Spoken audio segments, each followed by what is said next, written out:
में जियल मुश्किल भइल, अब जख्म ई दिल के फील भइल।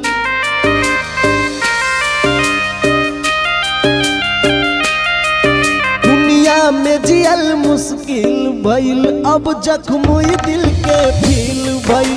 बर्बाद के जिए लू आराम से, बदनाम भइल रानी तोहरा नाम से।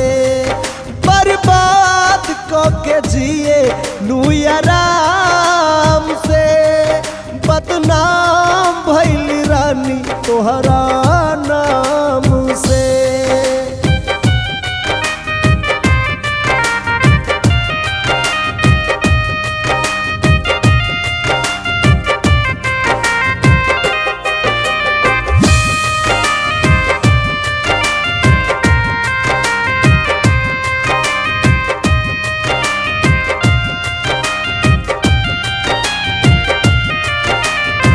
देखे देखे काट बोआइल, नामुमकिन बा पाँव धइल। आपन खास देखल ना चाहे, प्यार के दुश्मन लोग भइल।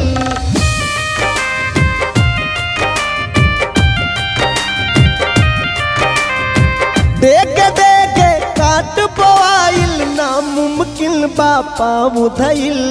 आपन खास देखल ना चाहे, प्यार के दुश्मन लोग भइल। प्यार के फूल सुखल नफरत वाला घाम से, बदनाम भइल रानी तोहरा नाम से। बर्बाद के जिए लू आराम से, बदनाम भइल रानी तोहरा